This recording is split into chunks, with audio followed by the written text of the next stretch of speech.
Okay, sa pagsugod, kung gikinahanglan nga paggagamiton nato ang rebound, kung paggagamiton sa makadiyot nga panahon, magagahin kita og pila ka segundos para nga makabalik kita in fellowship with God. Magasugod ta.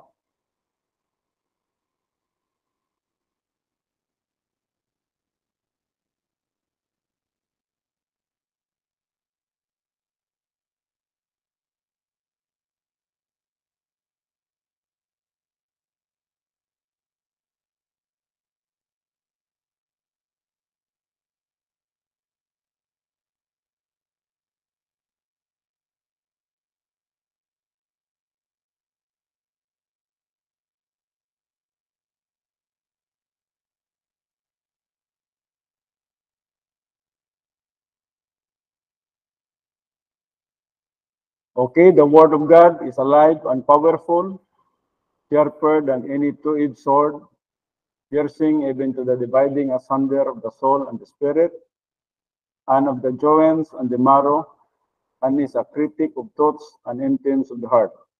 Hebrews 4:12. All scripture is God-breathed and is profitable for doctrine, for reproof, for correction, for instruction in righteousness, that the man of God might be mature, thoroughly furnished unto all good works. 2 Timothy 3:16-17.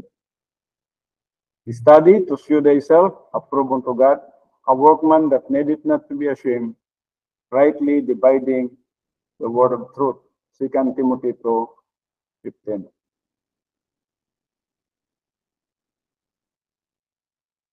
Welcome sa bago na itong subject na natakaroon sa slaves market of sin. Ang pagkaulipon diya sa merkado sa sala. O I do not know kung naansiran na to ninyo ang Trinity. I just hope na inyong ginansiran kanto. O napasa naman to Jack, no? Napasa na ang Trinity. Okay, so dapat na pasa na to ang answer sa Trinity. Kay part ka to siya sa lesson 103, no?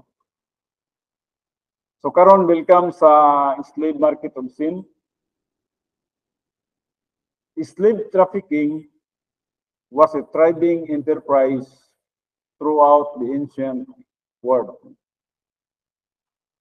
Mao ni siya ang pinaka-uso o malambuon nga negosyo sa unang mga panahon. Pagpanguligya og mga tao, pagpangulipon. So merchants prospered by bartering in humanity. Mao ni ilang ginabuhat sa unang panahon.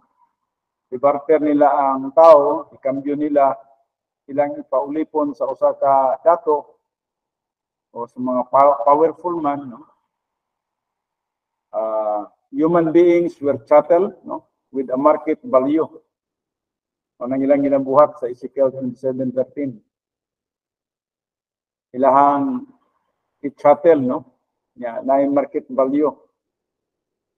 So as the exclusive property of their masters, mahimo na siya nga property. Mahimo na siya nga ulipon sa usa ka agalon. And then slaves were denied all control over their own lives. So muna ng panahon na nga mahimo nang wala na murag katungod, no? Ang usa ka ulipon. Ubos na siya sa pagkontrola sa gitawag na to ilahang agalon. So sa in Rome, they practiced rich institutional status. From the 3rd century BC onward, slaves flowed into Rome from all quarters, predominantly as plunder. From victorious conquests, nearly 500,000 came from Caesar's Gallic wars alone. To handle the sheer volume, immense slave markets were established. sold in an overwhelming numbers like beasts of burden, many live a rich existence under cruel masters. So ang nitabo nini, ang pinakadakong problema niini kay ang uban, nakatunong po sila dito sa ilahang mga masters nga cruel pud kayo. Ug busa nahimong luoy kay nga mga ulipon. The Bible documents the existence of this barbaric condition and describes how the institution was perpetuated in the ancient world. A father could sell his son or daughter into slavery. Sa man sa Exodus 21:7, no? O sa Deuteronomy 15:12. Grabe sa unang panahon kay pwede man nila mabaligya ang ilang mga anak na lalaki o anak ng babae parang ulipunon sa mga dato nga tao, sa mga gamhanan nga tao. So when a man died in death, his family could be taken into bondage by his creditors. Ang sa pagid ka problema niini kay kung mamatay ang ilahang ginikanan o ilahang mama o papa, ang mga anak mo'y himuon nga pwede nga himong ulipon ngadto na pud sa ilahang utangan. 2 Kings 4:1. So enslavement was the punishment for the specific crime of housebreaking. Slaves were the spoils of war. Para nang may mga gubat sa Deuteronomy 20:10-12. Ang mapildi sa gubat mao tong mahimo pud silang ulipon. The children of slaves were born into human bondage, the same brutal and defenseless circumstances suffered by their parents. So, loy kayo ang mga pamilya kay kung ang anak nila, halimbawa ang mga ginikanan mga matay, mao gyapon ang mga anak manununod sila ang pagkaulipon. With little hope for freedom. Wala kay sila kagawasan, no? They were destined to live and possibly to die as slaves. Kung mo na ginilang kinabuhi, magpabiling nga ulipon o possibly nga mamatay sila, isip mga ulipon. Anak sa unang panahon, no, wala ay katungod ang sa kaulipon, sa pagsupak-supak. Wala siya kagawasan. Today, we think of ourselves as free. But we are born into an inescapable slavery bondage of sin. So lahi ni sa tuwa karon, no? Naghuna-huna kita karon nga gawas mo na kita, yes. Ano na kita kagawasan. Apan di ay kita nga tao sab nga dili maka-iskapo, dili makalingkawas sa pagkaulipon. Especially sa pagkaulipon sa sala. As members of the human race, we exist in a slave market of sin, helpless to redeem ourselves. Ingon nga membro sa tawhanong rasa, yes, we exist in a slave market of sin. Automatic yun sa pagkahimugso nato, nag-exist in a slave market of sin. And then helpless to redeem ourselves. We enter the world with a sin nature, separated from God, and powerless to establish a relationship with Him. Ano? Separated from God and powerless to establish a relationship with Him.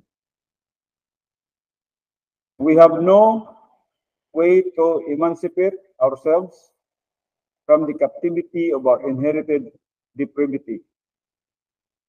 But the gracious plan of God for mankind calls for a Savior, a Redeemer, the Lord Jesus Christ, to purchase our freedom from the slave market of sin.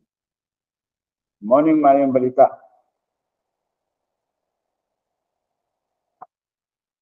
Atong nakita nga tungod sa pagkagrasyoso nga plano sa Dios alang sa katawhan, mao na yung gitawag nga ito, the plan of God for mankind, mangyang divine decree.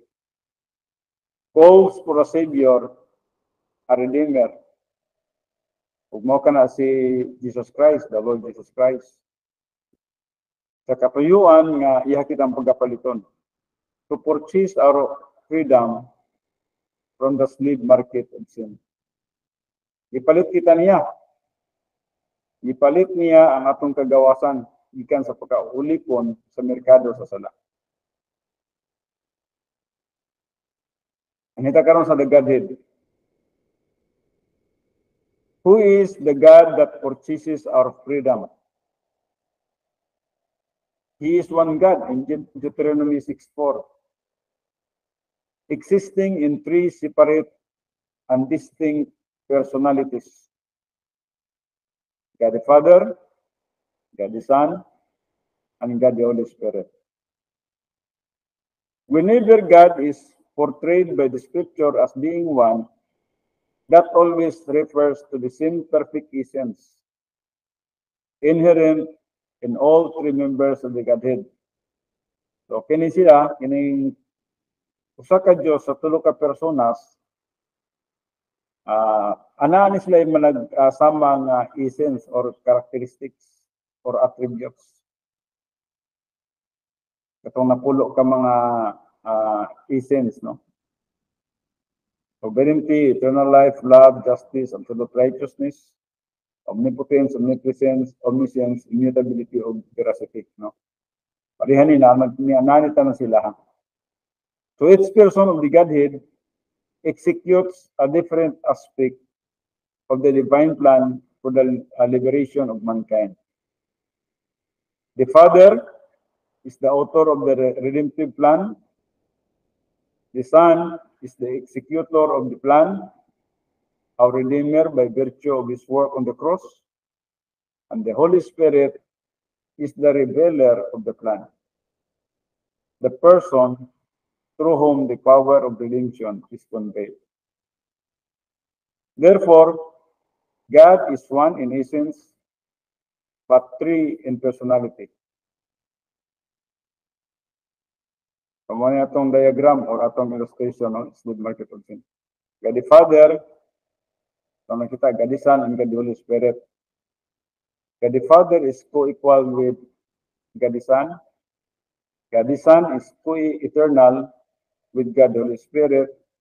And God the Holy Spirit is co-infinite with God the Father.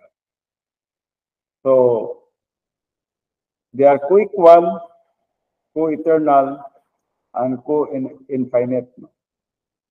So, morning, essence of God, napulo ka kinayahan sa Diyos. Sovereignty, righteousness, justice, love, eternal life, omnipotence, omniscience, omnipresence, immutability, and veracity. Dapat dili na ito makalimtan nga pulo ka kinayahan sa Diyos. No? Dili lang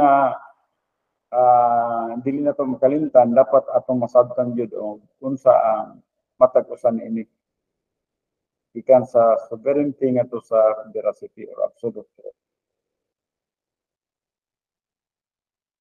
Now, the Trinity. The conference in eternity past. Related gamay ni sa ato ang subject sa milabay. In eternity past, the three members of the Godhead held a conference to authorize the redemptive plan. The divine decree was established. Only divine decree was established sa Acts 2:23. Atong pagbasahon kini siya. Ephesians 1:4, Ephesians 1:11, ug bisaman sa Ephesians 3:11 o 1 Peter 1:2. Atong basahon ning Acts 2:23.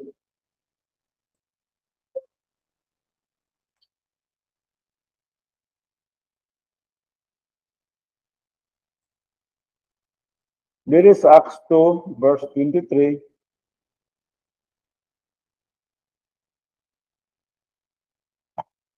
Nagingon din kining maong Hesus nga gipanugian tuman sang gimbutan nga laraw ug sa nahibaluan ng daan sa Dios. Kini siya inyong gilansang sa cross ug gipatay. Pinagi sa mga kamot sa mga taong malinapason. So, morning gitawag na to the divine decree was established in Acts 2:23. Ang redemptive plan na diin si Jesus Christ ilansang sa cross. And then sa Ephesians 1:4,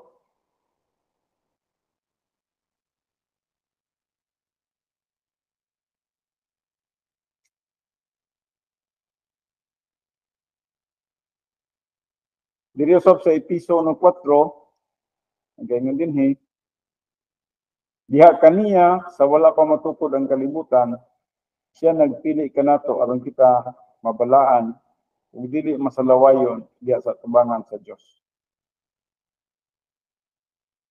Doctrine of hinumduman nato nga kining doctrine of election dili kini mo ang pagturon-an sa John Calvin ang atong gi-adapt, no.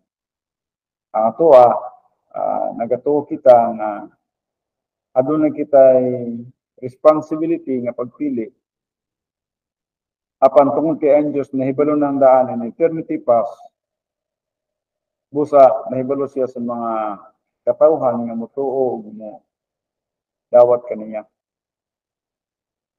Bisa man sa Ephesians 1:11,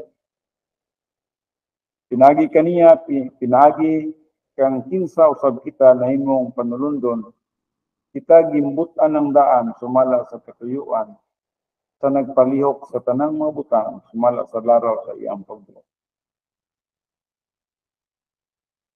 And then sa Ephesians 3:11,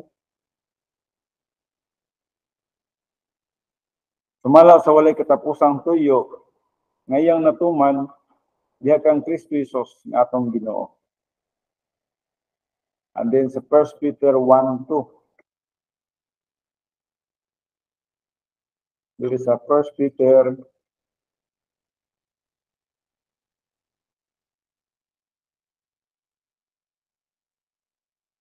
1:2. Ang grasya ug kalinaw ipadagaya unta kaninyo diha sa inyong kahibalo sa Dios ug kang Hesus nga atong Ginoo. So by the omniscience of the Godhead, hinumduman na to no nga kini mga bersikulo ani gikan sa Acts 2:23, Ephesians 1:4, Ephesians 1:11, Ephesians 3:11, 1 Peter 1:2. Nagisgot kini siya mahitungod sa omniscience of the Godhead. Who knew simultaneously all the knowable, no? Nahibalo siya sa tanang mga butang. Tanang nga mga butang, nahibalo na siyang daan, no? Simultaneously. There never was a time when God did not comprehend everything. Walay panahon nga din ang Dios wala nahibalo sa tanang butang. Bisan man sa umalabot ang ugma, nahibalo siya. Ang tanang butang, nahibalo siya. He knew that the first man, Adam, would make the decision to sin, dooming the entire human race to the slave market of sin.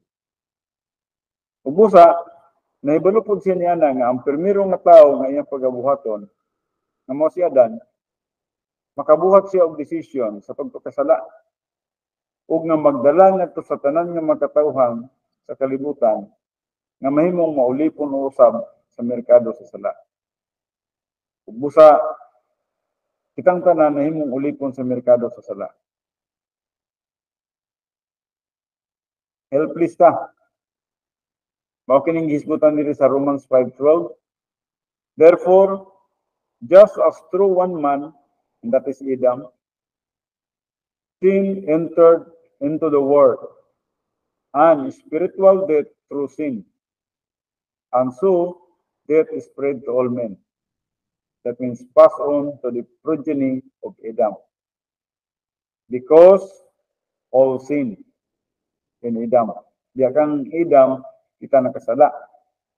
Ang Adam original sin gi-impute nga ni kanato, naka-inherit kita sa original sin, busa aduna kitay mga personal sins nga mabuhat matagkaron sa dunya. So God looked down the corridors of time and saw every human being born spiritually dead. Ngunit hitabo sa tuwa, spiritually dead. Patay kita.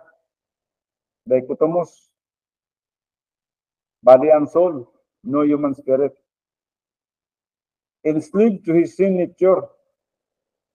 Yes. Naulipon ta sa ato ang kinaiya sa sala. With no hope, separated from God and destined for eternal condemnation. Mao magilon ta ning atong kahimtang. Padulong ito sa eternal condemnation. So God's plan would offer man a choice. So ang Diyos, naghatag siya o nag-offer siya nga ni kanato o pagpili the alternative between eternal condemnation and eternal life. Morning pagpili sa tao, either i-reject na to or atong i-accept. If we reject the Lord Jesus Christ, we are eternally condemned. But if we receive the Lord Jesus Christ, we have eternal life between slavery and freedom. And it was the plan. So God's gracious plan for spiritual freedom includes three pieces.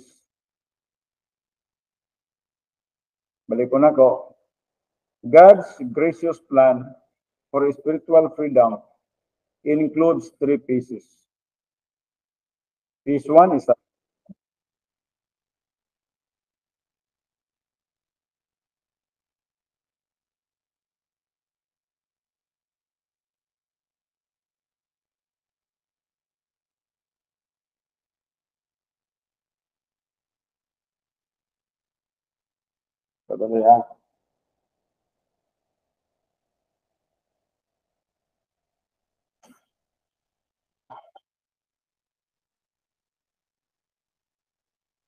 so God's gracious plan for spiritual freedom includes three pieces.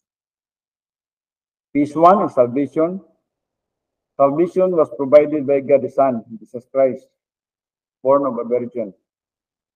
He was undiminished deity and true humanity, united in one person forever. On sa Philippians 2:5-11. Diyos, dili gid pwede nga mo gamay ang iyang pagka-Diyos. Kung siya po tinuod nga tao, true humanity. Nagkaiusa diya sa usa ka tao.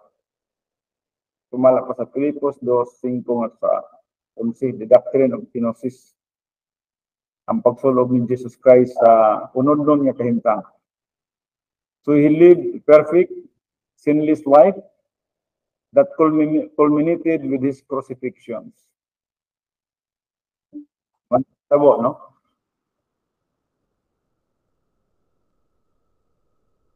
He lived a perfect, sinless life that culminated with his crucifixions, resurrections, and ascensions to heaven.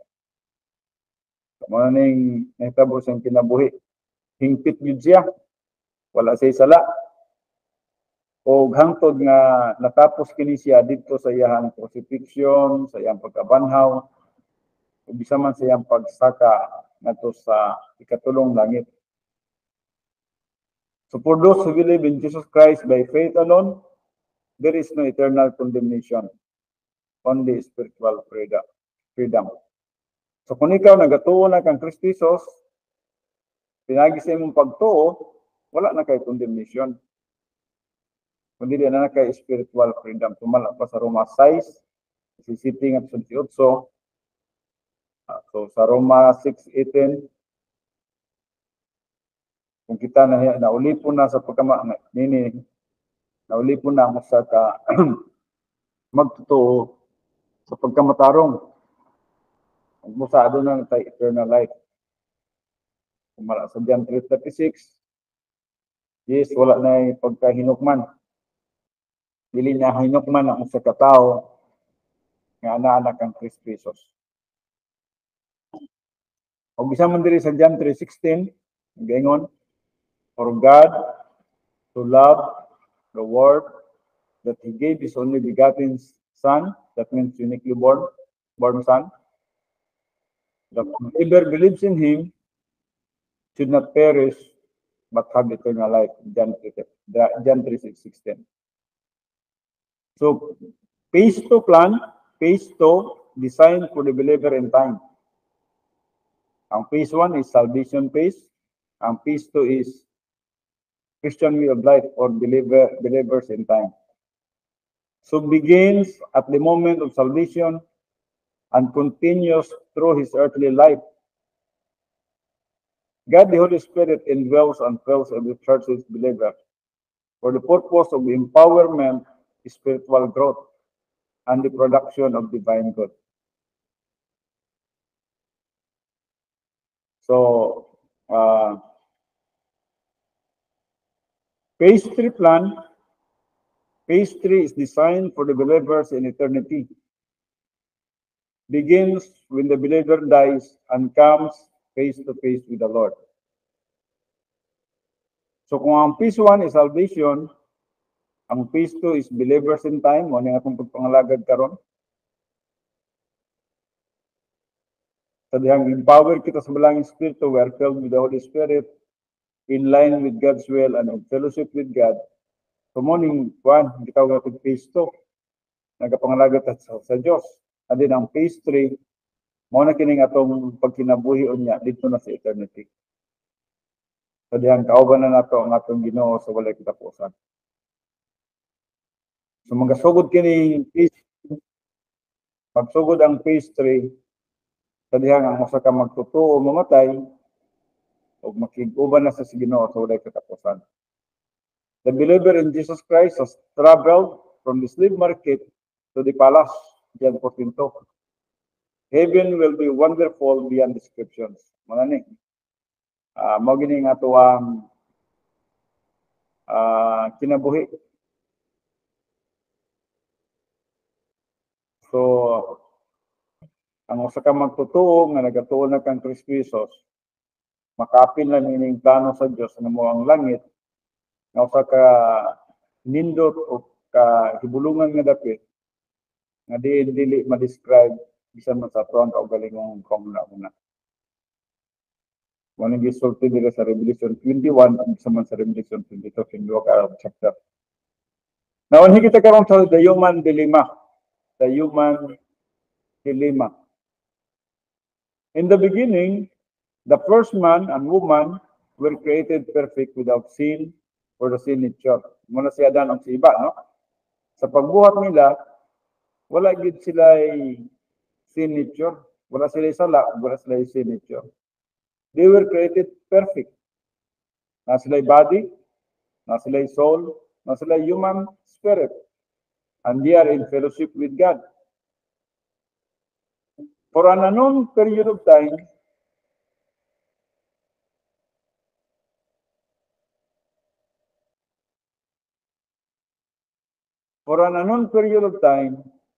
they enjoyed fellowship with God. So the human dilemma. In the beginning, the first man and woman were created perfect without sin or the sin nature. Muna si Adan o si Iba. Sa pagbuhat nila, wala gid sila sala o wala sila sin nature. O atong nakita nga trikotomo sila, na sila body, na sila soul, na sila human spirit. So sulod sa pipila ka dili mahibaluan nga panahon, they enjoyed fellowship with God in the garden. Wala man gi-describe og pila ka tuig, pero nahibalo kita nga ana sila sa pagpakig-fellowship kauban sa Dios dito sa garden. So what caused them to become alienated from God? Ephesians 4:18. Their sin of disobedience to God's expressed will. So nakasala sila, nag-disobey sila sa gisulti sa Dios ng kabubuton ngadto kanila. Sumala pa sa Genesis 2:17 and Genesis 3:6. Their negative volition toward God's command produced the sin nature and spiritual death that severed their fellowship with God. So mo ni ang ilang negative nga pagpili toward God's command, nagaproduce siya og sin nature o espirituhanong pagkapatay, motong ang ilang human spirit nawala. O busa, nawala ang ilang pagpakig-fellowship kauban sa Diyos. After their disobedience, Jesus Christ approached Adam and Eve in the garden. They hid themselves behind a covering of self-righteousness, represented by their apron of fig leaves, to Genesis 3:7. Yet they need not have hidden behind this superficial barrier. They have already captives of sin and the penalty of sin. Part of far greater barrier erected between them and God. The moment they rebelled, as Adam's progeny, we are all born shackled behind the same barrier. So, ang hitabo niya na, tungod kay nakasala man si Adan o si Iba, o kita kay mga kuan man ta, sumusunod man ta ni Adan o ni Iba, ang nahitabo, mura po tag nabilanggo o napusasan kasama niini nga babag. Tunanay babag kanato ngadto sa Dios karon. Ang tao aduna nay barrier nga nagbabag between man and God. Nga dili kaya usab kini siya nga pag dumpagon sa tao kini nga barrier. So dili ta karon sa the barrier. So the barrier, we are spiritually dead. So mo na ni nahimutang spiritually dead, spirituhanon patay. Nahimo na lang kitang dichotomous. Two parts, body and soul na tao lang ang human spirit. So kung wala na human spirit, powerless to approach God on our own. Wala na may human spirit. Body and soul naman lang.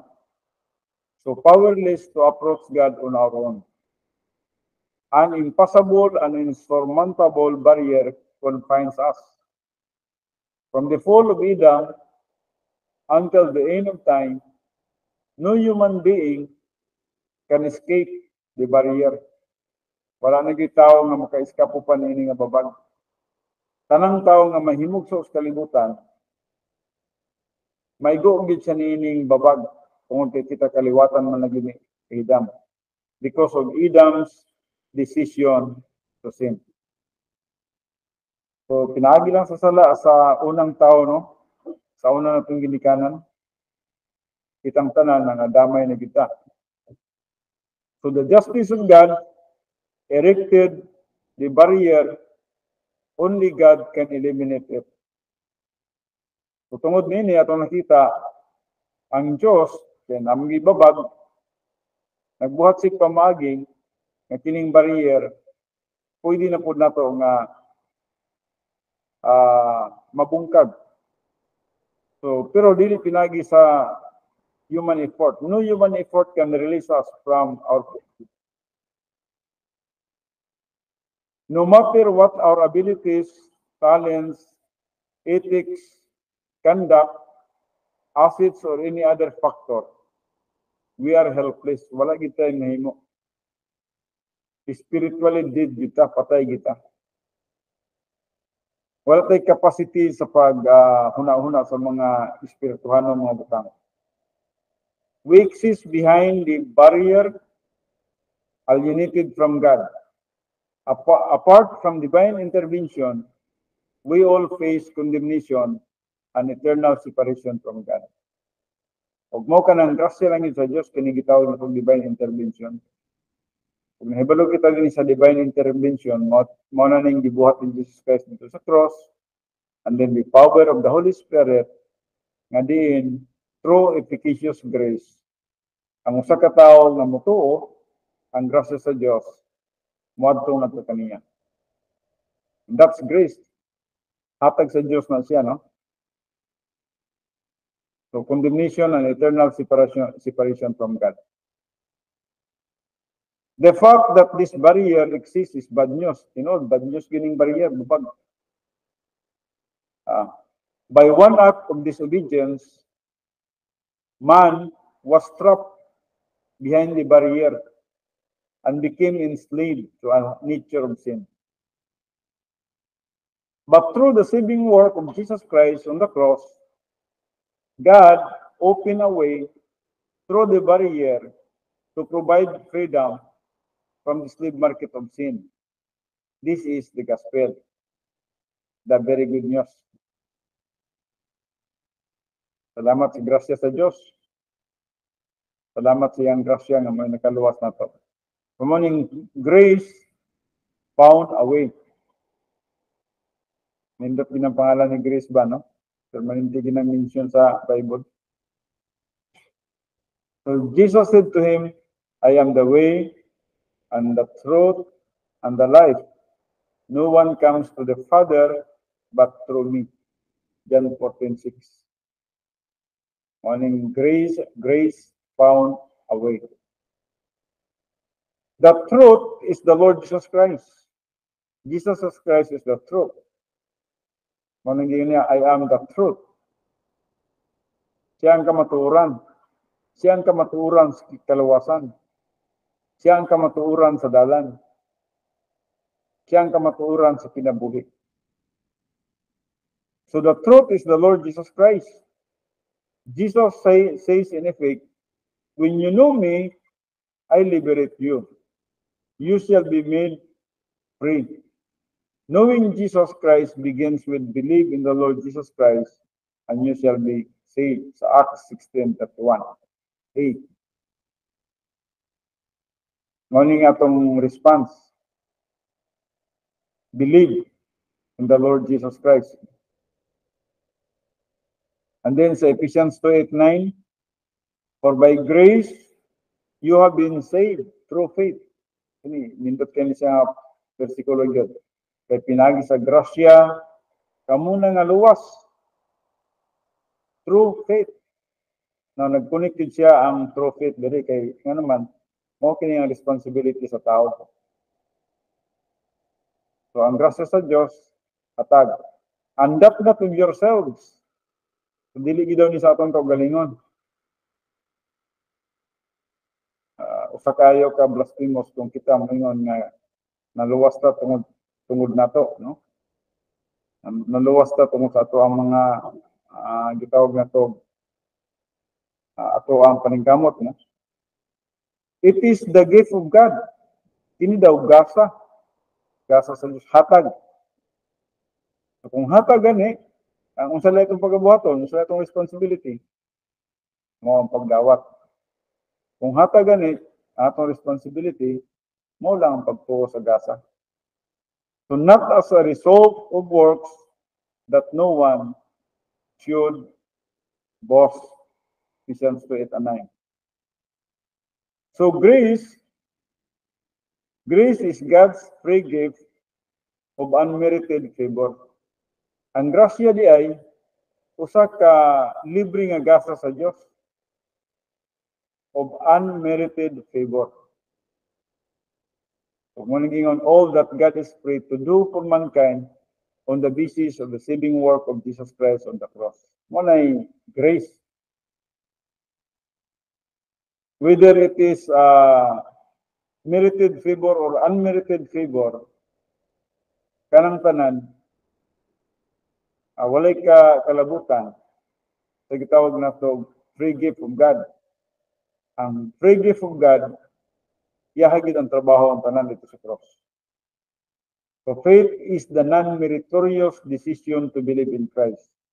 Muni, ang pagtuo daw, faith is the non-meritorious decision to believe in Christ. So wala siya ikwan, no merit siya, no? Ang pagtuo. Yes, nagabuhat ikang decision sa pagtuo, pero itawag siya non-meritorious decision. Ang kaluwasan Diyos is purely grace, grasya Diyos. The freedom bestowed on a person who believes in Jesus Christ is a marked contrast to the slavery of those who reject Him. Adun na lang tayo responsibility. Kinahanglan yung nabuhaton nato itong responsibility.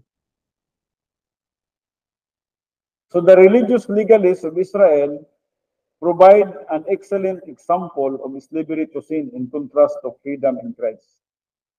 Gitawag na diri nga the four enslavements, no? Pagkaulipon. So Jesus therefore was saying to those Jews who had believed him, if you abide in my word, then you are truly disciples of mine. And you shall know the truth, and the truth shall make you free. So John 8:31-32. The truth shall make you free. Who is the truth? The Lord Jesus Christ. Jesus Christ is the truth. Siya ang kamatuoran para sa atong kaluwasan. Jesus Christ is the truth. He is the way. Siya ang dalan para sa atong kaluwasan. He is the light. Siya ang kamatuoran sa kinabuhi. So Jesus was speaking these words to believers when a group of standers began arguing with him. So these observers were Pharisees and scribes, members of the religious hierarchy of Israel. Ngunit, mga kuwan sila, mga pilosopo kayo sila. So ilang ginabantayan ang tanan ng mga sultan ni Jesus Christ o mga kaimuan ni Jesus Christ. They were always harassing our Lord, seizing every opportunity to criticize and malign him. Mora nilang ginasig bantayan. Ilang ginadaot. They could not resist this opportunity for scorn. Jesus was claiming to speak the word of God, John 8:28b.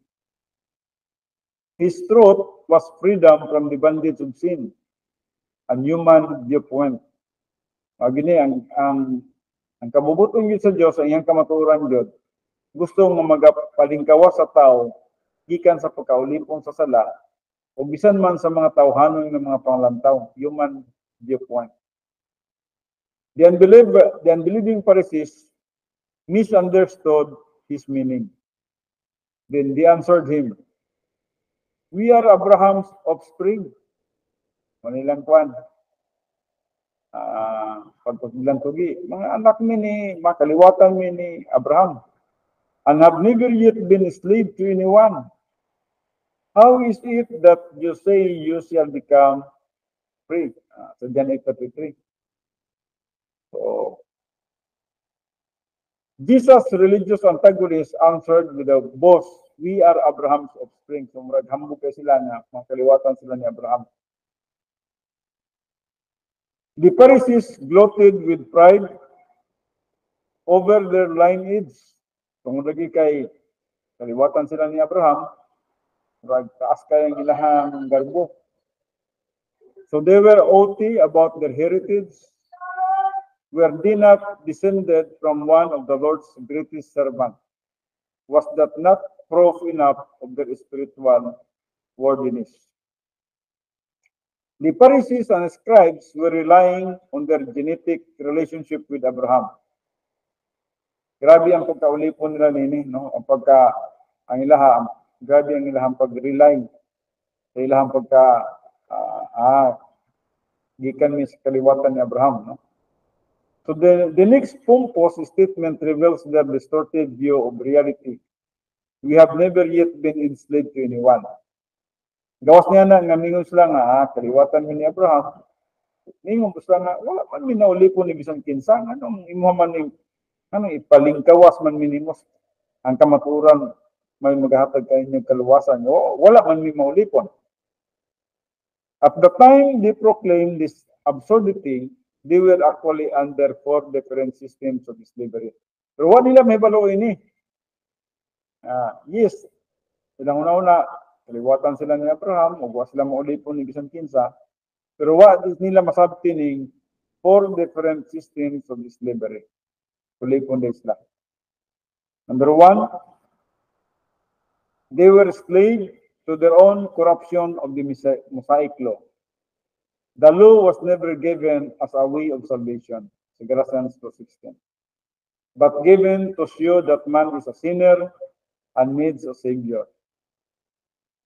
Yet, these religious Jews meticulously keep the law for salvation and consequently had become enslaved to a system of legalism, salvation by works. Mo nilang gituhan.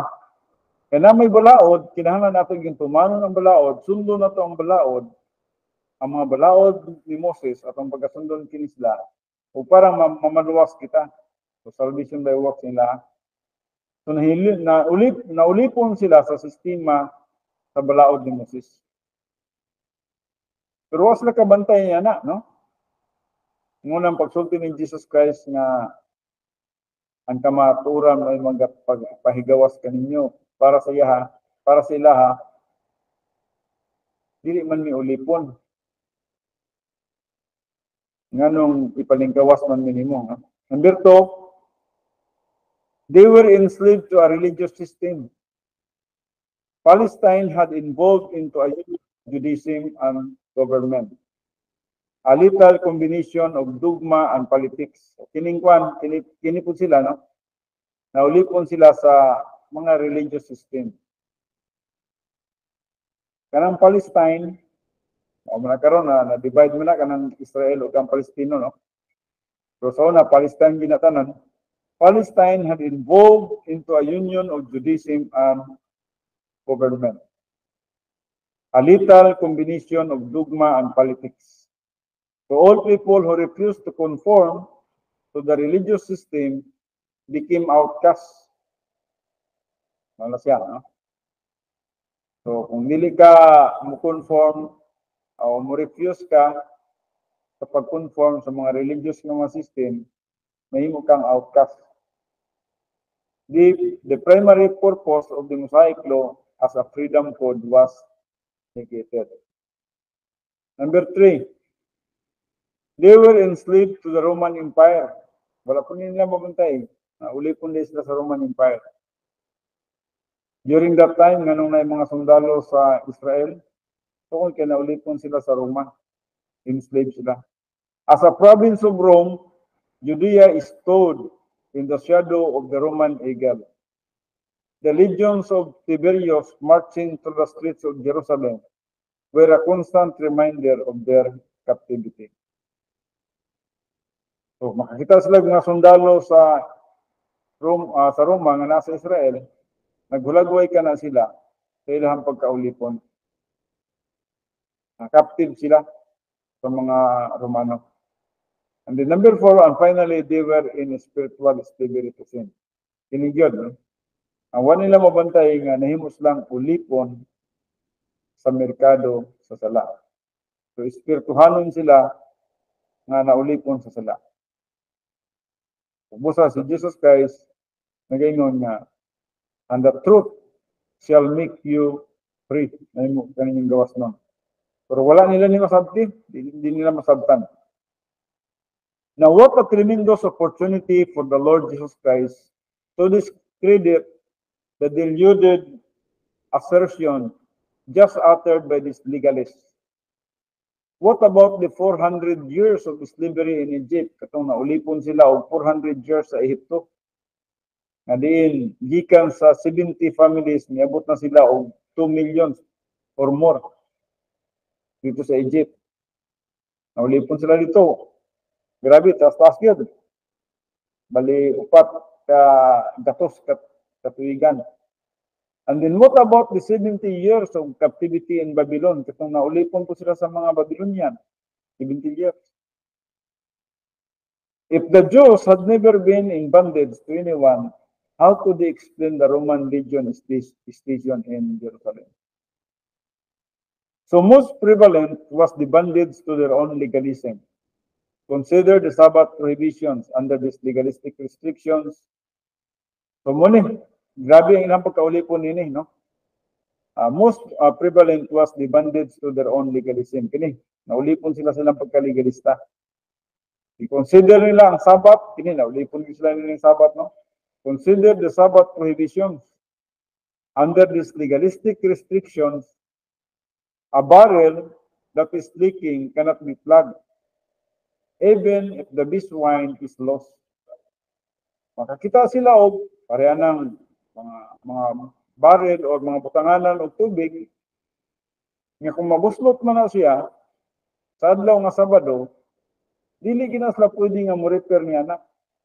Bisan pag unsa ka nindot ang sulod niya na ug unsa ka mahalon nga wine ang sulod niya na. Kaya para sa ilaha, Sabat, pag Sabat nga ni sa ilaha, dapat wala di kay pagkabuhaton. Sunulipon sila niya na, no? So, if someone is stabbed on the Sabbath, halimbawa na yung sa katawo nga madunggaban, o na yung sa katawo nga masamad, his wound cannot be treated and he will most likely bleed to death. Mamatay lang yun siya, kung kay mahutlan sing dugo. Kaya kung panahon sa Sabado, ulipon man sila sa adlong Sabado, dili man nila tambalan ang sa katawo nga nasamaran. Kaya lagi, against, naulipon sila sa Sabat, balaod. So no activity is permitted on the Sabbath. Wala sila dapat buhaton sa adlong Sabado. So here is complete bondage to religion. Muni, grabe ang ilang pagka-ulipon sa religion. Dili sila pwede maka-repair sa ilang mga daot nga sudlanan og tubig, sudlanan og wine, o kung masamarang sila, dili sila makapatambal sa adlaw nga Sabado, tungod kay para sila na ulipon sila na ang Sabado dapat wala kay pagabuhaton. So Sabbath restrictions found in the Mishnah and the Talmud, the books containing the body of Jewish oral law. So mo nila mga libro. So are extensive and in many cases ludicrous. For example, on the Sabbath, a Jew was prohibited from cooking an egg by covering it with a hot sun. Hindi ka pwede nga makaluto og itlog nga imong pailaluman siya sa init nga mga balas. Bawal sila na kay Sabbath man. And apparently people were making attempts to evade the law against cooking on the Sabbath. If you were in a caravan traveling on Friday, from one town to another and arrive at your destination, just as the sun went down.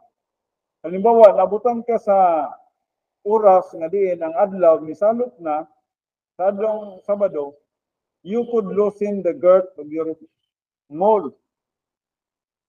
But the load on the mole could not be removed unless it fell to the ground.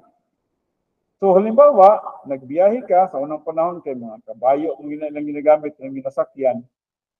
And then nabutan ka og pagka Sabado gyud, pagkasalop sa Biyernes sa gabi kay mo na ilahang Jewish calendar, pagka Friday, pagka saumsum niya na consider naman na sila Saturday pagka between 5 or mga pag 6 gid na, pag 6 between 5:59 pag 6 na i-consider na nila na another day. So Saturday na sila ang kanang pagka saumsum sa Biyernes. Unya kung nagbiyahe sila niya kung ang ilahang kabayo na ikarga, halimbawa na ikarga.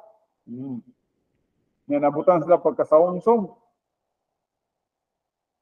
So, you could loosen the girth of your mole. Pwede ang imong tanggalon lang, ang ihalang kuan, ang ihalang mga bakos nga nagkupot ngadto sa iyang mga karga.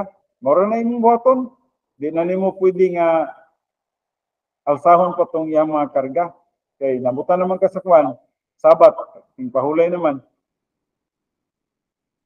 But the load of the mole could not be removed. Dili na nimo to ma-remove unless it fell to the ground. So, mora na hitabo. Kay gitanggalan naman nimo siya og mga bugkos. Probably sa paglihok-lihok sa kabayo, mahulog ra tong iyang karga o ang kabayo mag-anan ang kabayo. Pero kung di mahulog, di gid ka pwede nga mo remove niya na kay kuana, adlaw nang igpapahulay.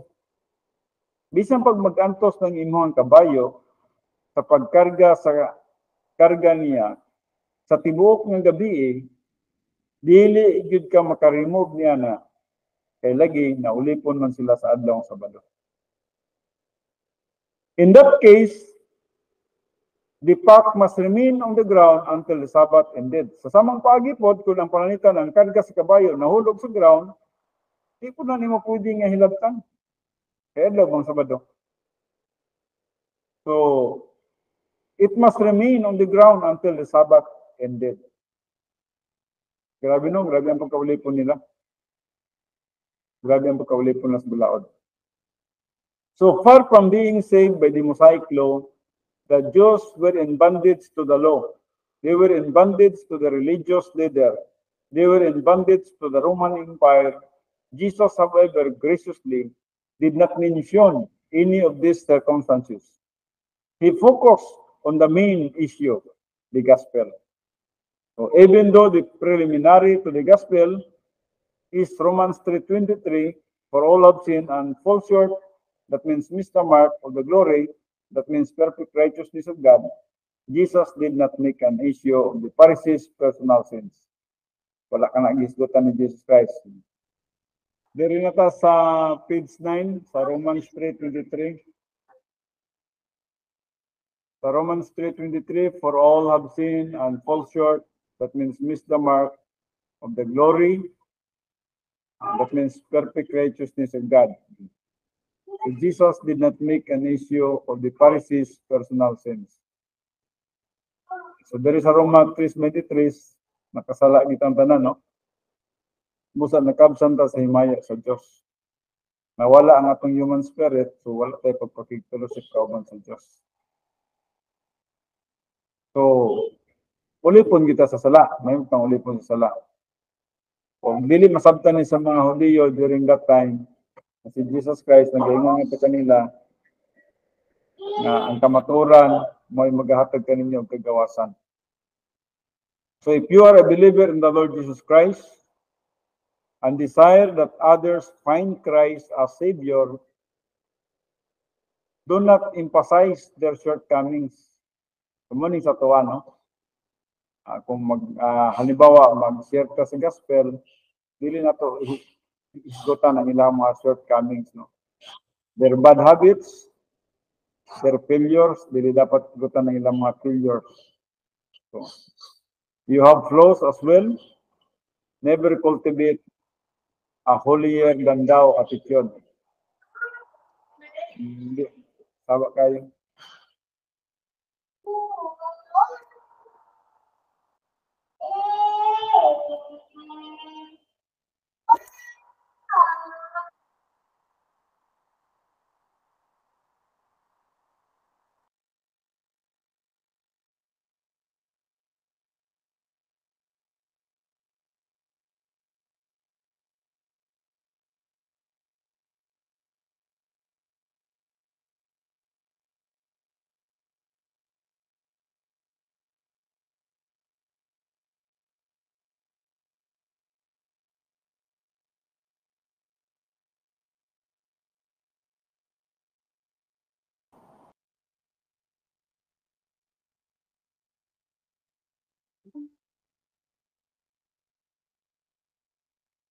Okay, no? Padayon ta. So, dili na to dapat isipon ng atong kaugalingon nga mas matarong atong ngadto kay sa uban. Mao ni sayang failure na to ng mga magtuon, no? Atong ginakumpara ang atong kaugalingon ngadto sa uban. So you have flaws as well. Never cultivate a holier than thou attitude. An arrogant, self-righteous believer obscures the primary concern in salvation. The only issue in witnessing is that Jesus Christ died as a substitute for your sins and for my sins. One gisgutan sa Romans 5:8. But God demonstrates His own love towards us in that while we were yet sinners, Christ died for us. And the word for is as our substitute. Hooper, no? Hooper sa Griego. So Jesus Christ himself proved this point when he dealt with these religious unbelievers. He did not talk to them about their bondage to the Roman Empire, a political issue, the relative righteousness, a personal issue, or the Mosaic law, a religious issue. He could have elaborated extensively on each of these, but instead he spoke of the fundamental bondage of the entire human race, sin. Now, the solution to sin. What is sin? Man is born into this world with 3 strikes against him. Una, Adam's original sin is imputed at birth. Pag pagkahimugso ginato, ang Adam's original sin gi-impute, gibutang, gipasangin. So man inherits the nature to sin. And then, nagkapanunod din ta sa kinaiyang makasasala. And man commits personal sin. So, busang kabuhat ng sabdag sala. So, gikan sa Adam's original sin, gi-impute nga ni kanato, automatic dayon na inherit nato ang sin nature. Ano tayo sin nature? Okay, na naman tayo sin nature mo na makabuhat na ta, makakommit na ta og personal sins. So the first personal sin, Adam's original sin, was imputed or officially charged to the entire human race. Grabe, no? Ang permiro nga personal nga sala nga nabuhat ni Adan, atong nakita, morning original sin, was imputed or officially charged to the entire human race. Grabe yung dakuwag kadaot, no? Ang nagtabo nga first bad decision nga nabuhat ni Adam. And since Adam represented the human race, siya magiging ang nag-represent sa human race kay siya may pinakaamahan. We stand or fall with him. Mo kana. For us through one man, that means Adam, for us through one man's disobedience, the many were made sinners. Romans 5:19. Pinagi sa sala sa usa ka tawo, kisan tawana si Adan. Pinagi siya ang pag-disobey. Many, kisa maning many, kitang tanan. Many were made sinners.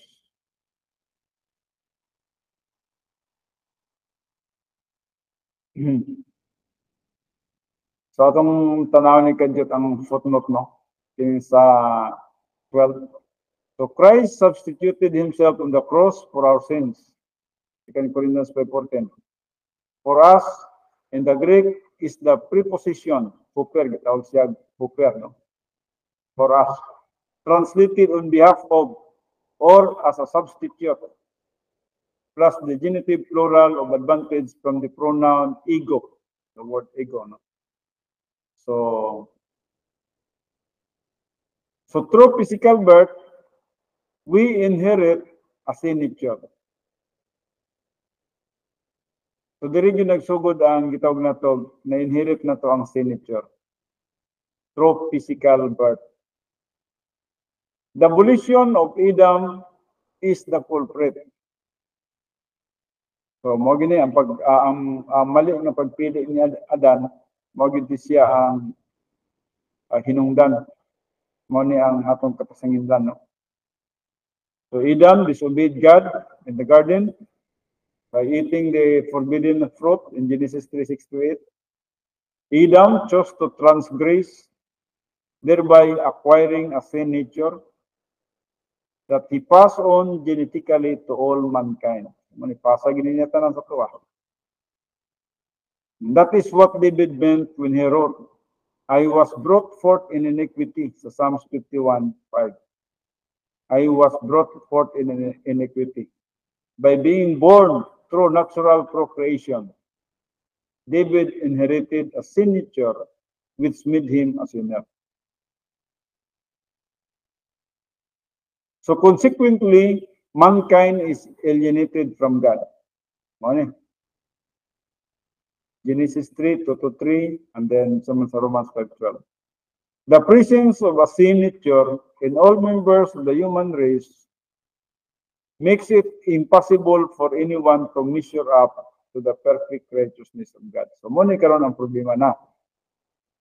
Ang presensya sa gitawag na to, kinaiyang makasasala sa tanan nga mga membro sa human race, morning nakapahimo nga imposible ni bisan kinsa nga diin makaapas siya sa hingpit nga pagkamatarong sa Dios. So mo na ni karon ang problema kay wa na gitay capacity nga diin makaabot kita sa standard sa Dios nga mao niyang perfect righteousness. Kanunay na ko nang gina-explain nga ang standard sa Dios sa tao nga makaadtog langit kay ang Dios hingpit man. Kinahanglan nga ang tao hingpit usab una sa makaadto sa langit. Ug busa kay makasasala man ta, wa gitay kaya nga makaadto sa langit sa atong kaugalingong pamaagi. Pero tungod sa gugma sa Dios, iyang gipadala iyang bugtong anak dito sa cross, gibayran niya tanan natong sala, impas dito sa cross ang tanan natong sala. O si bisan kinsa nga mutuo sa gibuhat ni Kristo Jesus sa cross, mo nang grasya no. Tagaan siya positional righteousness, 100% nga righteousness. Nga diin makapasar na siya sa standard sa Dios.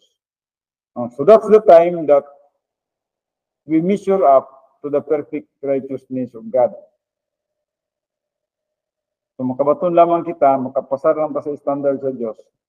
So diyan kita adunay decision, atong responsibility nga mo ang pagtuo kang Kristo Jesus ingon atong Ginoo ug manluwas. The sin nature is the source of temptation to personal sin. Our volition is the cause of personal sin. Personal sin is disobedience to God and His express will. Any mental, verbal, or overt activity contrary to the character and standards of God. Kamunang personal sin. Yung supa kita sa express will of God. Sins are always directed against God, even though they may involve wrongdoing against oneself or others. Psalms 51:4. The Bible defines personal sins by means of several synonyms. Ano yung mga synonyms? Falling short, Romans 3:23. Transgressions, that means rebellion against or overstepping the law. Psalms 51:1. Acting unfaithfully, that means self-will over God's will. Joshua 22:20. Trespasses, Ephesians 2:1. Lawlessness and rebellion, failure in relation to the Mosaic law. And then unbelief, the only unpardonable sin. Mora gini dili mapasaylong masala kining unbelief. John 8:24 and then John 16:9. In contrast, by means of the virgin birth, Jesus Christ came into the world without imputed sin. Now, nga naman, nga wala man siya imputation of sins, Jesus Christ. Nga nung lahi man sa tuwa. No? So Jesus Christ came into the world without imputed sin and without a sin nature. Wala ko say sin nature. Furthermore, He lived a life free from personal sin in order to qualify us the perfect redeemer of mankind. Now, nga naman nga wala man siya na impurity o sala o wala sa sin nature. Kana tungod kay wala man siya binhi gikan kay Adam. Ang iyang binhi gikan man sa lalang sa Espiritu Santo. Ug busa si Jesus Christ na exempted siya, wala siya labot sa iyang gitawag na to sa atong pagka manununod sa nabuhat nga sala ni Adan ug ni Eva. Si Jesus Christ wala siya na himong manununod tungod kay si Adan wala man siya labot sa pagkatao ni Jesus Christ. Ang pagkatao ni Jesus Christ walay binhi gikan sa lalaki, kundi binhi siya lalang siya sa balaang espiritu. O busa, kaya wala man siya personal sin, o wala siya old signature, qualify siya nga mahimong redeemer o perfect redeemer sa tanang katawan sa kalibutan. Now, inside the slave market, with the exception of Jesus Christ, every member of the human race is born inside the slave market of sin. Outstanding biblical heroes such as Abraham, Moses, David, Daniel, and the Apostle Paul are included. Kapilang tanan, no? Religious notables such as Muhammad, Buddha, Mahatma Gandhi, sa India, all the popes and the patriarchs, as well as billions of other lesser-known people, are all born slaves. Munang mahimutang pulipon sa pagpakasala. Wala gitaw nga moingon nga wala siya magkasala. Tanang tao is ulipon yun sa pagpakasala. Nagani tao nga akong pagkatanaw nga murag humble kayo, murag di ka buwak kong baso. Ang tanaw, pero maligya po na, nagya po yung mga flaws, no? Nagya po yung mga failures. So regardless of anyone's status in the eyes of the world, everyone is born inside the slave market. Ulipon ito sa merkado sa sala. So Jesus informed the Pharisees of their bondage to sin. So morning pahibalo ni Jesus Christ sa mga Parisyo ang ilahang pagkaulipon sa sala. Nga din makalingkawas sila nini. And the truth shall make you free. Kinsang truth? Jesus Christ. Si Jesus Christ ang magpalingkawas nimo gikan sa pagkaulipon sa sala. So Jesus answered them, truly, truly, I say to you, everyone who commits sin is the slave of sin. So John 8:34. So commits is a participle from the Greek verb puio. Puio.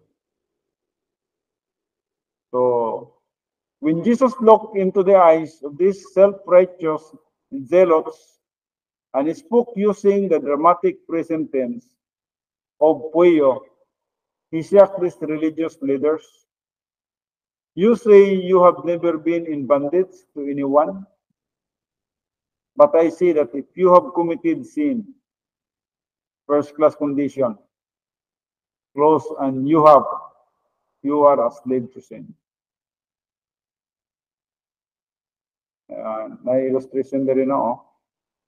Kung na ka magkalusot sa palas, kung na ka magkatod langit, ikaw kay ulipon man, kinahanglan moagi di ka diri sa cross. Kinahanglan tuuhan nimo ang object sa grasya nga mo si Jesus Christ. This is grace. Mao gini ang grasya nga maghatag na og kaluwasan. O kitang tanan nga natalian ta, na ulipon ta, na we are shackled, no? Gigapos ta, gipusasan ta sa sala. Kitang tanan, makalingkawas ta, pinagi sa grasya. Kung sa ganyan grasya, ang kamatayon ni Jesus Christ sa cross. Sa dihan imong tuuhan ang grasya, lusot ni ka diri. Lusot ka sa palas. Lusot ka sa langit. So from the slave market to eternal life, no? Wala siya. So he then made another significant declaration. And the slave, that means unbeliever, does not remain in the house forever. The son, that means believer, does remain forever. So ang sa kaulipon, may pasabot, unbeliever, kung slave yapon ka sa sala, unbeliever ka, kapag mga unbeliever, dili gid siya maka-adto sa balay. Ang anak, that means magtotoo, mo lamay maka-adto sa balay forever. Kasulod sa palasyo, John 35. So slaves are not entitled to reside in their master's house. Muna ang sa unang panahon. Bisan man ang mga ulipon are not entitled to reside in their master's house. Ang uban gani ginabuhatan na nila payag-payag sa gawas, no? Na mga nakita nato din nga dato. Nagitawag nila og kanang slaves quarter, no? Buhat sila og mga dapit nga diin puyanan sila mga ulipon. Hindi nila ipapuyo na silang balay. Karon wala na mga ulipon na. Ang ato karon katabang naman ato aron, no? Ang katabang mo puyo naman sa sulod sa balay. So slaves are not entitled to reside in their master's house. We cannot live in the house if we are in the slave market. Sama po sa tuwa. Dili ta pwede makaadtog langit, dili ta makapuyo ng langit kung naulipon pa ta sa sala. That means we are still unbeliever. The palace in the diagram above represents eternal life. To reside forever in that house, we must become children of God. So John 1:12. So makapuyo lang ta dito niya ng balaya forever. So diyang mahimo kitang anak sa Diyos. O kay ikaw mituo naman kang Kristo Jesus, taga naman kang katungod nga mamahimong anak sa Diyos, o busa ikaw qualified na ka nga makapuyo dito sa langit sa palace. So we are not born as children of God, but born in slavery to sin. Sa pagsugod yun, wala, dili ta anak sa Diyos. Natawo ta nga ulipon sa sala. So we cannot escape from slavery any more than we can help being born male or female. A slave has no rights or privileges, no assets or capital. He is helpless to free himself. If he is ever emancipated, someone who is already free must liberate him. So di gyud wala gi kaya ang usa ka ulipon. Kinahanglan lagi usa nga muluwas niya. So if therefore the Son shall make you free, isa kaning Son, Jesus Christ, shall make you free, a first-class conditional clause, and he does, you shall be free indeed. Munang karon kita gawas na mata, John 8:36. The point is elementary. Only a free man can purchase the freedom of someone in the slave market. Since the one person born into this world outside the slave market of sin was the humanity of Jesus Christ. He is the only free man who can redeem us forever, and any purchase, however, carries a price. Wala gilaing makaluwas nato si Jesus Christ lang dyan. Wala lain. Blasphemous kayo na magingunta na maluwas pa sa atong kaugalingong abilidad. Atong kaugalingon nga pamaagi, no? Kinahanglan makakapon kita sa pagtuo sa grasya sa Diyos. The price of redemption. But that prophet of that dreamer of dreams shall be put to death, because he has counseled rebellion against the Lord your God, who brought you from the land of Egypt and redeemed Pada. Saying Pada there, you know? Pada is a Hebrew word. You from the house of slavery, to seduce you from the way in which the Lord your God commanded you to walk. Deuteronomy 13:5-8. And then Isaiah 40:42, I have wiped out your transgressions like a thick cloud, and your sins like a heavy mist. Return to me, for I have redeemed you. Gaal. Di mo nakabasa yun na yun, kaya pumunta na ikaw ng libro, no? So, itawag siya Gaal. redeem, which is mga itong pagkatanawon, equivalent siya sa agorazo sa Grigo or lotroo. Muna sa Isaiah 44:22. So the word redeem means to buy or purchase. Muna sa Grigo, no? But there is a Hebrew is God. The word redeem means to buy or purchase. God redeemed God in Isaiah 44:22 by payment of value assist. God purchased Israel from slavery both physically and spiritually. He ransomed the Jews from slavery in Egypt, Deuteronomy 13:5. The physical freedom God procured for his chosen people in Egypt illustrates the spiritual freedom he would buy through the sacrifice of his son. At the cross, God wiped out your transgressions. He provided spiritual redemption not only for Israel, but for all of us. Maninggingan sa sika, 1 Timothy 2:6, who gave himself as a ransom. Maning lutro, sa Grigo na ni, no? L-U-T-R-O-W. Maning lutro. Omicron. Ang O, maning Omicron. For all the testimony born at the proper time. Kinala magbasa-basa tag mga Grigo, no, kaya para makasulat na ta, maka-spelling na ta, makabasa na ta, no. Kaya balo mo ta nga, hindi ang YDI nga nagtuwad, LDI ni siya sa Grigo. Katuan ni Y nga nagtuwad mo siya, no. Pero LDI ni siya sa Grigo. Kini iyo, kini iyo mga pa ni sa tuwan, no. Yeah. Pero ang yun na to, anak gamay yun. So, ilaha, anak lang. No? Lahipod sa B, ay in.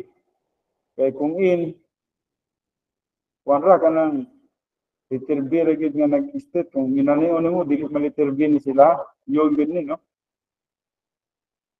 Adi kalainan. Kini titi, giyap ni Stuwala. Kini, R na ni, maling R sa ilaha, ang natuan ni P ni siya, pero R ni sila. Ang kini Omicron o, and then, kini Omega. Omega. Ni W. So, lutro, gitawag siya lutro. From the Pa. Oh. Kanang sunod sa alpha, pas, G na siya pas. Kanang murag Y bitaw gamma. Kini. Kanang sa agoratso, kanang sunod niya is boss. Yes, kini G ni siya. Hindi na siya YG. Tama, yes. So kining sa ubos na pod, kining Christ redeem. Diri ransom diri lutro. Ang kining sa ubos redeem, kini alpha ni siya, kini gamma ni siya, ago. Morning ago nya R ni siya, nya alpha ni siya, nya kini sigma, no? And then Omicron. So agoratso na po ni siya. Well, pasalamat po tanong nga nakabalo-balo na tagamay, no? Makabasa-basa na tagamay. Kung natay chance, atong basahon tanan sa isod ang bukog dyan, makabasa-basa na kita, no? Sa una, das magantag yung ani, di mo kita kabalo. Gawas lag na tapad yung ani, kaya makabalo ka nga agoratso, kaya di rin mo dito basa. Pero karon bisag wala pa ni siya, makabalo na data kay inanang A, ang G, ang O, ang R, ang A, and then sigma, then Omicron, agoratso. So Christ redeem, no, lahit long ransom kay lutro, pero parehas lag ko na tumong And the redeem is agorazo. Christ redeemed us from the curse of the law. Mana giredeem ta niya, gipalit ta niya gikan sa pagkabalaod at gikan sa balaod sa balaod. Having become a curse for us, so siya na ang nahimong gihukman for us, morning hooper, plus the genitive of advantage from ego our substitute. So kita ang nakabenepisyo nini, no? Siya ang nagantos, kita ang nakabenepisyo, no? For it is written, cursed is everyone who hangs on a tree. Is tinuod, tinunglo siya kay gibitay siya sa cross. Pero kita man ta dapat ang ibitay dito sa cross. So siya substitute lang siya kining word nga hooper, no? Galatians 3:13. So these two Greek words in the New Testament, kining lotroo o agorazo, correspond to the Hebrew word pada, angaal sa Hebrew. So lotroo and its compounds emphasize the idea of purchase or ransom by paying a price. Maning sa Mark 10:45, then Titus 2:14. Agorazo and its compounds mean to redeem or purchase a slave's freedom. So gipalit kita niya gikan sa atong pagkaulipon ngadto sa pagkagawas nun. Therefore, the word redeem carries a critical connotation with reference to the slave market of sin. Muna, the Lord and no one else can redeem mankind. Wala gilaing makaredeem na to. The Lord, and no one else can redeem mankind. The price paid to redeem sinners from the slave market of sin was the substitutionary death of Christ on the cross. Dapat klaro tanining substitutionary death of Christ on the cross, no? In fact, akong ibasa diri sa ato ang Bible Doctrine Dictionary, kining substitutionary spiritual death of Christ on the cross. Kay importante po ni nga matikap, no?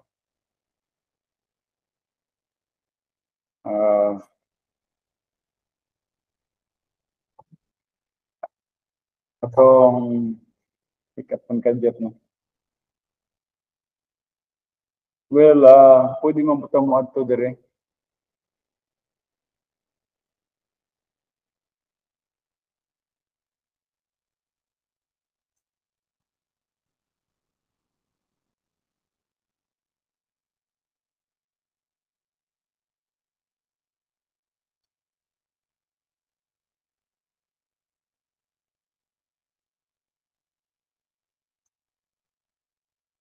Okay.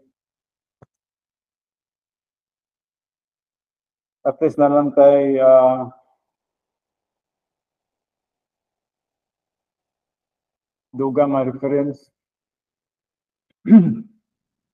Substitutionary death of Christ on the cross, no? So there is the separation from God the Father experienced by Jesus Christ when on the cross. He accepted the judgment for all sins of mankind. Yang gidawat, no, ang tanan nga mga paghukom alang sa sala sa tanang katawhan. Makita kini siya sa Mark 15:34, 2 Corinthians 5:21.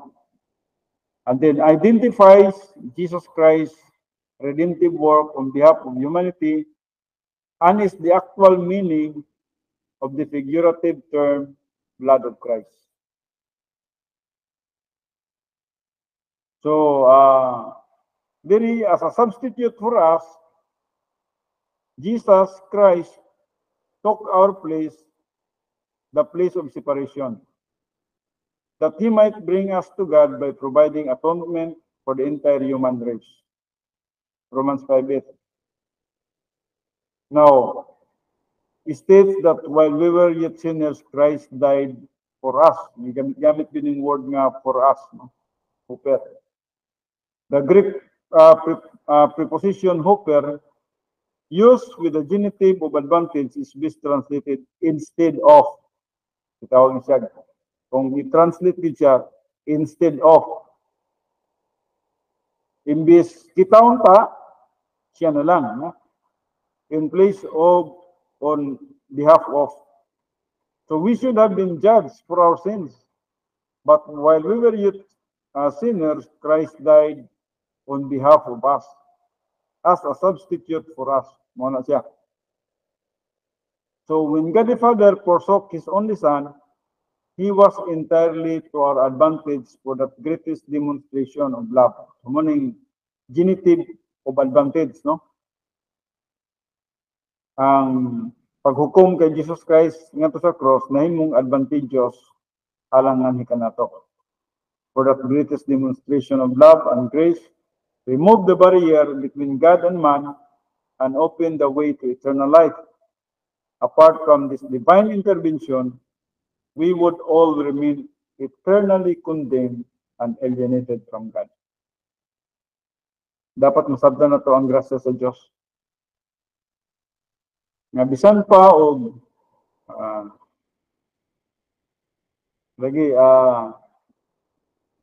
bisan pa kung saan ito pagtuo, kung walay grasya sa Diyos, wala gyud.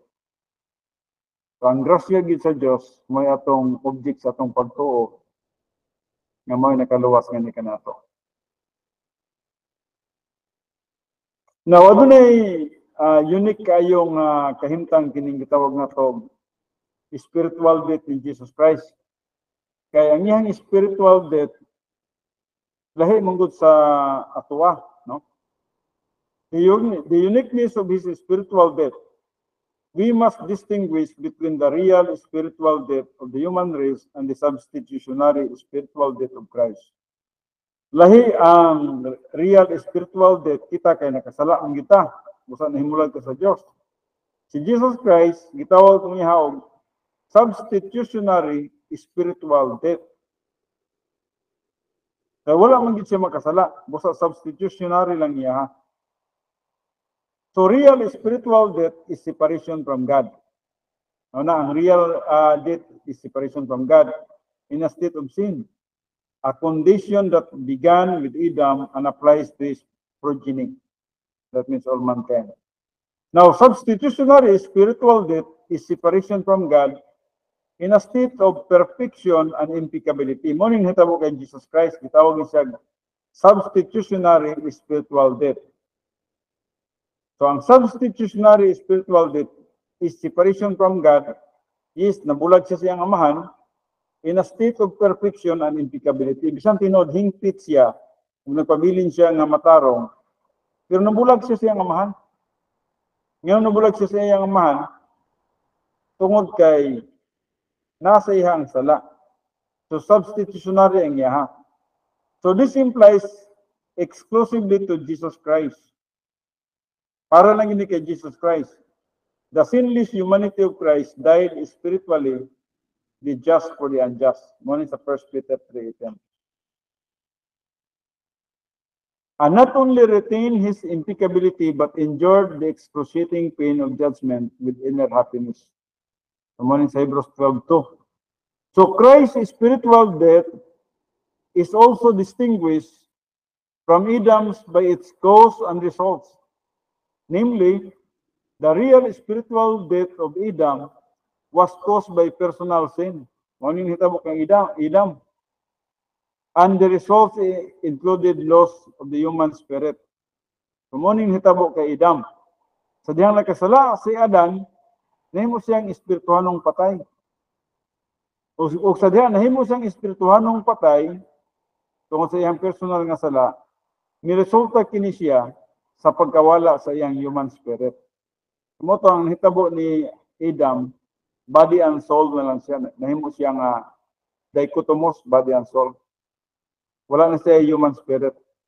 So total depravity and total helplessness to attain a relationship with God in the case of Jesus Christ. So all the sins of the world were placed on him through a judicial imputation. So no sins were committed by him. Kang Jesus Christ is gitawag ni sa judicial imputation. Ito real.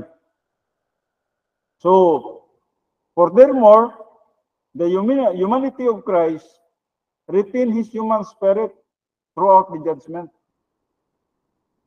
So, muna kalainan sa atuang nga mga magtutuo, kaysa dili pa ta magtutuo, wala tayo human spirit. Kaya nga naman, nakasala man ta. Kay Jesus Christ, ang iyang spiritual death kay substitutionary man lang, wala mamatay ang iyang human spirit. Wala. Matong mingon siya sa katapusan, into dayhan I commit my spirit. Nagpabilin ang iyang human spirit hangtod sa iyang kamatayon sa cross. Furthermore, the humanity of Christ retain his human spirit throughout the judgment. Ang sa judgment, katong dito siya sa cross. After his saving work was complete, he said, it is finished, and then he died physically by dismissing his human spirit into the hands of the Father. So, ako ning i-take up no kay importante biya po ni may nalang po nga natay idea gamay ni ining gitawag substitutionary death of Christ in the cross. So, God the Father imputed to God the Son the iniquity, that means the sins of all of us all. Isaiah 53:6b. Because Christ was judged for all the sins of mankind, redemption is available to the entire human race. Morning redemption available na siya to the entire human race. Nana ang grasya, no? Naguna ang grasya, ha? Nana ang grasya. Ang grasya, nahumana. And then, ang responsibility na lang sa tao, magihulap ini. Kung saan ang responsibility sa tao, pagtuo. Sa dihang mutuwa mo sa katao, ang grasya, muduol nito kaniya. So, redemption is available to the entire human race. Sins are no longer a barrier to our salvation. So, dili na mahimong babag ang sala. Sins are no longer a barrier to our salvation. Now, anyone can receive the benefits of redemption, the forgiveness of all pre-salvation sins through faith alone in Christ alone. So, mo ginatong explanation sa through faith alone in Christ alone. Importante kani siyang statement sa alang kanato. Nga faith alone in Christ alone. Sa dihang nituo kita kang Kristo Jesus, kay siyang gitang grasya. Ang imong pagtuo, importante ginakayo. Mo na imong responsibility lang ang imong pagtuo. Ang grasya sa Dios mo miluwas nimo. Ang imong responsibility mo ang imong pagtuo. So Hebrews 9:11-14, Revelation 1:5, and many other passages explain that Christ has already redeemed us. Job said, I know that my Redeemer lives, in Job 19:25b. And in Galatians 3:13, the curse of the law refers to the Mosaic law, the regulations that conclusively prove that every human being is a sinner. No one can keep every statute of the Mosaic code. So in him, that means by whom we have redemption through his blood, the saving work of Christ on the cross, resulting in the forgiveness of our trespasses according to the riches of his grace. Ephesians 1:7. Now, napatay 5 minutes, pero kasi itang page niya. Page 14. Ako na lang yung humano ng page 14. So money will not buy redemption. The means of your redemption is clarified in 1 Peter, no? dili mabayaran og kwarta ang ang redemption. So knowing that you were not redeemed with perishable things like silver or gold from your futile, that means empty way of life inherited from your forefathers. 1 Peter 1:18. Knowing should become your motto since knowledge of doctrine is the highest priority in the Christian life. God has made provision for every believer to know and understand every doctrine in the Word of God. A believer cannot orient to the grace of God or advance to spiritual maturity apart from cognition of Bible doctrine. 1 Peter 1:18-19. Mandates that the believer know the doctrine of redemption. First, a negative. We were not redeemed with perishable things, commodities that are not eternal. These are defined more specifically as silver or gold, so legal tender in the ancient world. Morning legal tender nila, no? Ay lang una silver or gold, morning makapalit sa mga butang kalibutanon. Pero ang redemption, dili makabayad ang silver and gold. So money will buy myriads of things, but money will not buy happiness, love, or friends. Kapunino, money will not buy myriads of things, but money will not buy happiness, love, or friends. Above all, money will not buy salvation. So, well, alanganin kayo, no? Kaya naikuan diri sumpay. Ako na lang yung sumpay. Money will not liberate anyone from the slave market of sin, nor will materialistic possessions free us from a worthless, futile life. Several centuries of legalistic tradition had imposed upon Israel a system of salvation and spirituality by works that was in total conflict with both the Word of God and the grace policy of His plan. Israel had a glorious heritage of grace from the Old Testament that had been corrupted by religion and legalism. Second, the positive, Peter clearly states the ransom price for the purchase of our freedom, but with precious blood as of a lamb, and blameless, spotless, the blood of Christ. Napatay 2 minutos, no? Ang tuwasan din eh. Ritual reveals the reality of redemption. The Jews who received this epistle understood explicitly the analogy Peter made between Jesus Christ and the outward perfect sacrifices lamb used in the Levitical offerings.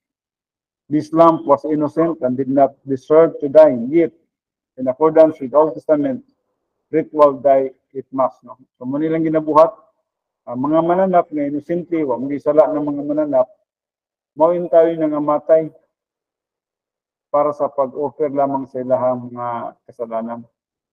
Kamuni, and he shall lay his hand on the head, identification of his offering, and lay it on the doorway of the tent of meeting, and Aaron's sons, the priest, shall sprinkle the blood around on the altar. Kamuni lang ginabuhat.